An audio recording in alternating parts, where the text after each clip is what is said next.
Vocês lembram do vídeo que eu gravei com o Electra executivo, o Delta Zulu Kilo? Então, se você não lembra nessa história, antes de assistir esse vídeo, vê esse daqui, ó, muito importante. Então, naquele vídeo, eu perguntei para as pessoas se alguém tinha foto do interior daquele avião. Um monte de gente comentou que a revista Flap Internacional tinha fotos do interior daquele avião. Então, o que eu resolvi fazer? Entrei em contato com o Spagatti e a gente vai fazer um vídeo hoje muito especial, porque tem muito mais do que só as fotos da Flap. Tem o piloto que ia levar esse avião embora. Senta que lá vem uma senhora história.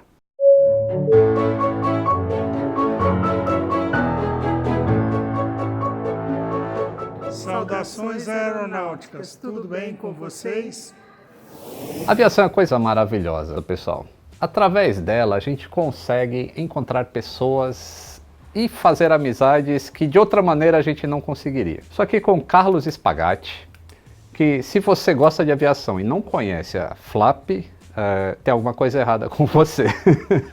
E também o comandante Ponzoni, que eu já vou falar como é que esse homem entrou na minha vida através de um vídeo de YouTube. Antes de assistir esse vídeo, assiste o que eu falei do Electra particular. Naquele vídeo eu pergunto se alguém tinha fotos do interior do avião. E aí me falaram que tinha saído na Flap, na Spagatti. Me mandaram inclusive link, mas vocês vão ver as fotos em alta resolução. E o Ponzoni é o seguinte, Ponzoni entrou em contato comigo depois daquele vídeo para falar: pô, Lito, você esqueceu de um negócio. Esse Electra saiu do Brasil de maneira ilegal. Eu falei, nossa, eu lembro dessa história. Sequestro. Sequestro, foi praticamente um sequestro. E vocês vão ouvir da boca dele, que era o piloto que estava escalado para fazer aquele voo, o que aconteceu. Tô falando, esse Senta que lá vem história vai ser sensacional. Spagatti, tudo bem? Tudo bem. Muito obrigado por participar. É uma honra estar aqui, né? Sou seu telespectador número 1. Obrigado. Ninguém tem foto do interior desse avião, pelo menos não. As pessoas que assistem o vídeo, as únicas pessoas que falaram que tinham, deram o link da Flap. Eu vou dizer por quê, porque esse avião estava interditado pela justiça, era proibido entrar.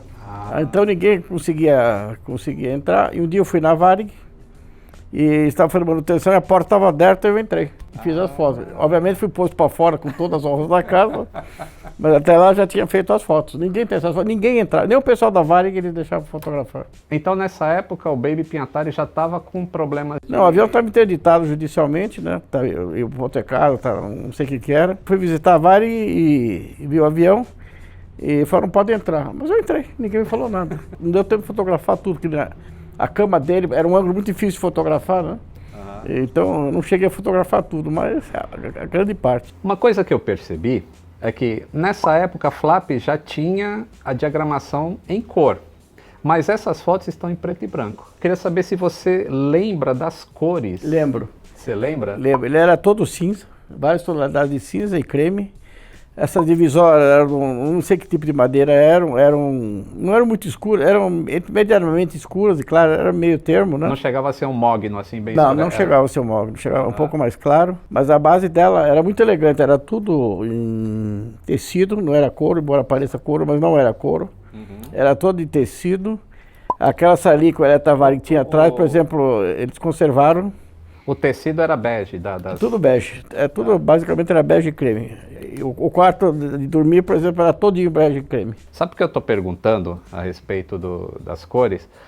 Porque o Brasil tem a maior especialista do mundo em colorir fotos preto e branco. Ela se chama Marina Amaral. E você lembrando das cores que eu vou passar para ela mais ou menos e de repente a gente faz renascer esse avião. Era praticamente monocromático, porque era tudo bege. Aqui era um cinza mais escuro, era muito elegante. A madeira não muito escura, nem muito clara, meio termo, né? Para mim era pinheiro americano tingido. O corredor, uma coisa interessante que era um carpete muito alto, também bege. Desses bem aquele tipo Holiday nos anos 50, daqueles hotéis. Um bom gosto incrível, que até hoje seria um bom gosto. Era muito discreto, entendeu? O banheiro também não era nada de luxo, o banheiro era um pouquinho maior que o do Electra, mas quase nada. As cadeiras eram giratórias, né? embora não tenha visto elas girarem, mas deu para perceber isso. Tinha um corredor aqui, como se fosse o Air Force One, como se fosse um trem. Ele tinha, isso aqui eram suítes que... Não, era uma suíte só dele. Ah, tá. E tinha um quarto, uma mesinha de reuniões, que é essa daqui, se não me engano. Eu fiquei no máximo 10 minutos no avião, até ser posto para fora, como te falei. Nossa, eu queria muito Estava ter impecável, ele já estava aí. parado há alguns meses, né, comandante? Anos, né?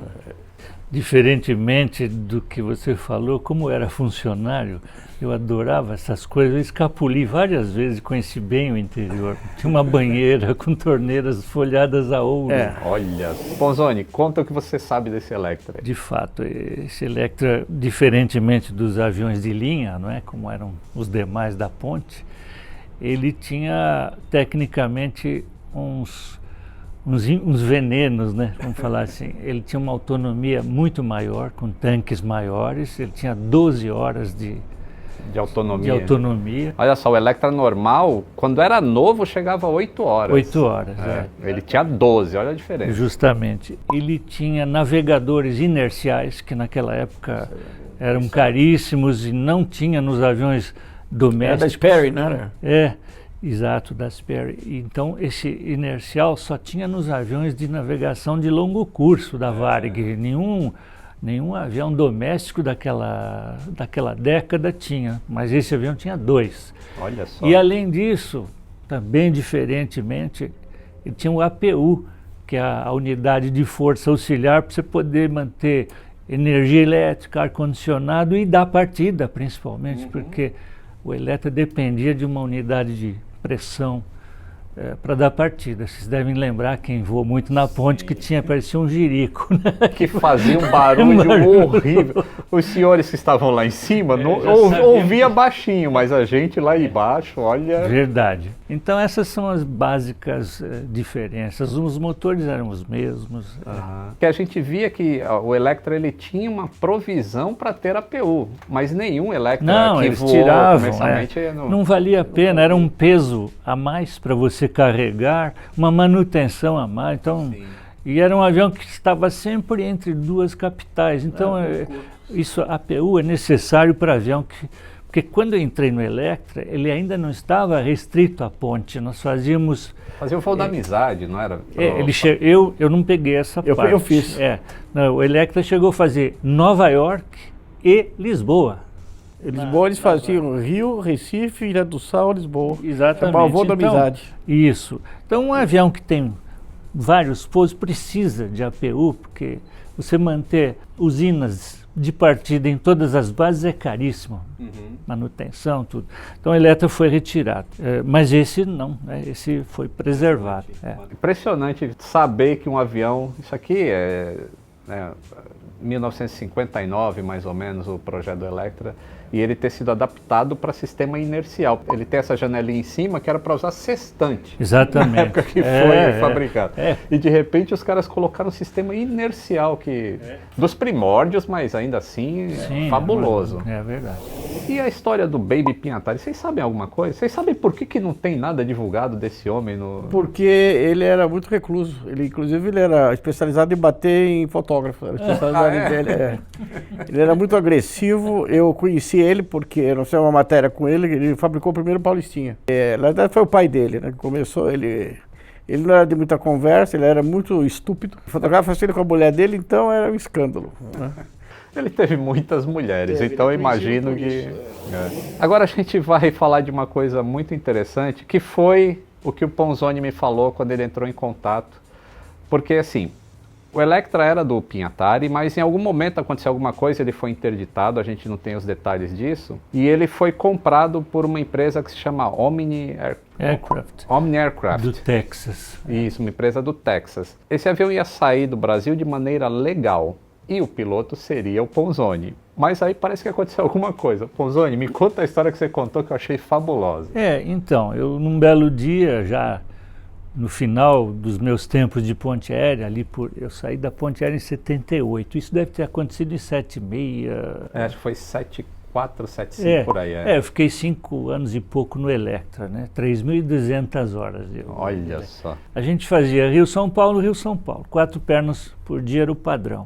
Quando eu fui ao Rio e voltei, Eu até pensei que ia levar, tinha feito alguma coisa errada, porque né, se a chefia te chamava, você já vestia até uma capa de chuva, né? O pessoal da escala disse, olha, pode desembarcar, estão mandando um substituto, você tem que ir ao escritório do piloto-chefe. Aí eu fui lá no escritório e tinha 2 americanos parecia que eles tinham ido para um safari, calça curta, caque. Eles vieram para América do Sul, né? Estilo texano. E aí o meu chefe falou, olha, esses senhores estão encarregados de levar o avião do Pinhatari, que estava durante 4 anos sob a responsabilidade da Varig. Ela era filial depositária e tinha a obrigação de manutenção. Viravam os motores cada 15 dias, assim, para o avião, e foi mantido, bem mantido. Só que tem um problema, o avião tem prefixo brasileiro. Pela legislação do DAC na época, ele não pode ser pilotado por estrangeiros. Então eles não têm outra alternativa senão pedir a um comandante brasileiro, e eu já estou também designando um flight para te ajudar. Então vai você de flight brasileiro, você de comandante e o Amâncio, Zé Carlos Amâncio, já falecido, vão levar o avião e eles vão tripulando também, na função de copiloto. Puxa, eu agradeci aos céus, era um presente para quem estava na ponte aérea, não é verdade? E aí, então, você está uma semana dispensado de comparecer à escala. Se entenda com eles quanto à remuneração desse traslado, eu estou te dando uma semana de folga remunerada e tal.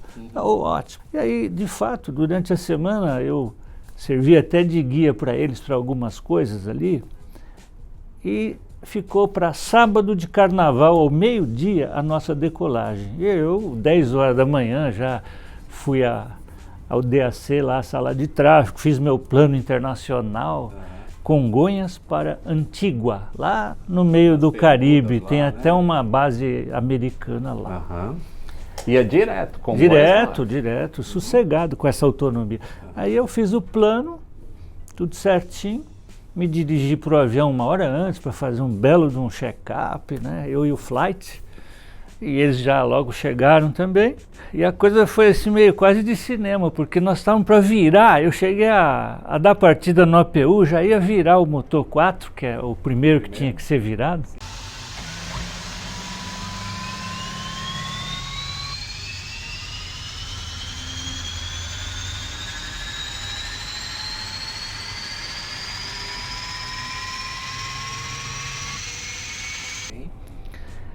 E aí vem uma Kombi da Varig, assim, quase em 2 rodas, corta um sinal assim, abri uma porta, veio o cara, infelizmente hoje não dá para sair. Mas o que houve? Não, a burocracia aí, a Varig escorregou, não fez um seguro para vocês, o DAC não autoriza esse voo sair. Tá enrolado. Só agora, semana que vem. Era sábado de carnaval. Os americanos, 2 texanos, quase sacaram as armas, né? Todo mundo desceu, eles foram lá e esbravejaram. E aí meu chefe falou, não tem outra coisa senão você ir embora para casa. Acabou o voo. Quando eu cheguei em casa, já estavam telefonando. Até um amigo meu da torre falou, sai de casa que vão te prender. Nossa. Mas como? Os caras decolaram. Como decolaram? Não, você saiu dali, eles voltaram pro avião, um sentou na esquerda, outro na direita, deram partida e foram embora. Então, eles foram no seu plano de voo. Eu te mando. Olha só, pessoal, só para deixar uma coisa aqui, só para clarear um pouquinho. 74, 75, a gente está no meio de uma ditadura militar. Meio. Era o Geisel. Era o Geisel, o presidente, né? E eles passaram na cabeça dele em Brasília. E a gente tem um avião agora voando com pilotos americanos que não poderiam pilotar porque o prefixo do avião era brasileiro. Isso. E nem a tripulação estava completa. Eles foram em 2 pessoas. Não tinha flight, né? Não tinha. Quando o mínimo daquele avião, por lei, até na América, eram 3 tripulantes. Totalmente ilegal. Totalmente, composição de tripulação e tal. Bom, aí esse avião foi embora, meteu a proa de Antigua, passou na vertical de Brasília, na cabeça do Geisel, e era sábado de carnaval. Os Mirage chegaram a acionar motor para abater, mas não havia patente suficiente para ter peito de mandar derrubar. E ficou por isso mesmo, foram embora. Aí eu escapei da prisão, porque eu tinha um conhecido, Coronel Machado, que ainda vive. Dirceu Machado. Dirceu Machado. E ele, Foi diretor da Trans Brasil. Diretor da Trans Brasil, Itapemirim. mas ele era na época Do o DAC. diretor-geral do DAC. E meu pai era amigo dele. Aí eu liguei para o Rio, Coronel, está acontecendo isso. Pô, isso é o Rangel, não sei o que e tal. E em meia hora ele reverteu a ordem, daí eu pus de voltar para casa e aí prenderam a torre. Tinha que prender alguém. Eles não decolaram a revelia, então Não, a não. torre... Autorizou. Agora, sabe? É que o plano de voo já estava na torre, né? Ele já estava aprovado. Eu não podia imaginar que ele Mas tinha aí saído. vem um detalhe que fica por menor, mas eu posso acrescentar. Na realidade, eles decolaram sem plano de voo, porque um plano de voo tem um prazo de validade. Eu fiz ao meio-dia, ele valia até ao 12h30. Eles decolaram 1h30. Então, então o plano já tinha estava vencido, cancelado, o plano tinha vencido. vencido. Então eles saíram sem plano. Aham. E a torre não atentou para esse detalhe. Ela deu livre táxi, falando em inglês ali, felizes da vida, né? Treinar o inglês. E eu imagino, porque lembra na época do caos aéreo em 2007, já era um problema o inglês. Em 2007, imagina em 1974. E olha, agora como elogio aos americanos, 3 meses depois, 3 meses, eles conseguiram através de, não sei como, mas chega na minha casa um envelope com $3.000, que era o tratado para eu fazer a viagem. Olha só. Então é de uma honestidade. Estou mostrando aí agora um recorte da Folha de São Paulo que fala desse evento. E eles narram, é bem parecido com isso, que já estava pronto para sair e você foi tirar de bordo. E os americanos ficaram malucos. E eles resolveram, não, agora já está tudo certo para levar esse avião, vamos levar esse avião. E a notícia que o DAC dizia é que o plano de voo estava ilegal por causa do prefixo errado. E que eles não poderiam voar. Mas no dia seguinte, no jornal do dia seguinte, a notícia já é diferente. Já fala assim, não, a gente esqueceu de avisar que aquele prefixo já estava cancelado. Então os americanos puderam voar com... Só que decolou com o prefixo brasileiro. É. Então, isso foi uma saída, né, pela tangente. Uma saída diplomática. Diplomática, digamos. exatamente. Não, mas o avião já estava pago, tudo estava regularizado. Realmente só faltava o seguro da tripulação. Né? A parte burocrática entre a Omni e o grupo Massa Falida estava resolvida. É verdade. E o mais interessante, que eles venderam esse avião para um pastor, Rex Hubbard. Né, o pastor patrocinando o sequestro. Que voltou depois, voltou com esse avião para o Brasil, pousou aqui, fazendo pregação e tudo. Como voou esse avião, né? No meu vídeo anterior aqui, eu mostro a quantidade de prefixos que esse avião teve ao longo da história. Trocou muito de donos, né? Como todo avião executivo. Aliás, deixa eu já responder uma coisa aqui. Ó. Muita gente perguntou, nossa, mas pintaram tanto esse avião que o peso de decolagem dele foi para baixo. Pessoal, quando o avião é repintado, eles tiram toda a pintura anterior, tá? Não é feito uma em cima da outra que nem a gente pinta a casa, não. Remove tudo, fica no alumínio, aí tem uma preparação e depois que entra a tinta nova, E tá? aí ele é pesado novamente para ser feito novo peso e balanceamento do avião. E isso que vai entrar na Sempre performance. muda. Mas são realmente imagens maravilhosas. Eu Eu tinha mais algumas, né, mas infelizmente...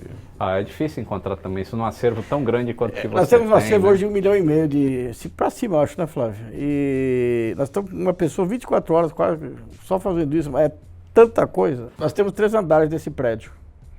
E nós vamos transformar talvez ano que vem, só numa fundação, com o nome da FLAP. Já estamos há vários anos tratando as imagens, tudo, maquetes, folhetos, até cardápios, né? Temos cardápios dos anos 30.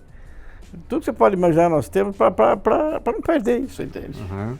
Isso é muito importante, manter a história da aviação, e a gente está aqui com 2 expoentes da história da aviação. Assim, acho que todo mundo da minha idade ou mais jovens, a gente começou a aprender aviação por causa da revista Flap. Então, para aprender de aviação, a gente tinha que ler a Flap. Era o que tinha, né? Não tinha internet, Você sabe não que tinha é nada. interessante que eu comecei ela há 57 anos atrás.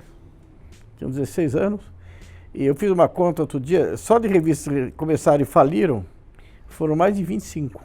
E a nossa Tá aí. tá aí. Mas a aviação é uma paixão, você é um exemplo claro disso, entendeu? Se cortar a aviação da nossa vida, ela fica sem razão. Exatamente. Eu admiro qualquer pessoa que goste de avião. É o meu hobby e minha vida. Se eu nascer de novo, eu quero fazer igualzinho. Olha aí. Melhores depoimentos sobre aviação aqui no canal. Então, pessoal, espero que vocês tenham curtido aí essa história maravilhosa, principalmente essa parte aqui da saída ilegal do Delta Zulu Kilo do Brasil. É isso aí, pessoal. Um grande abraço e até o próximo voo. Até o próximo sequestro.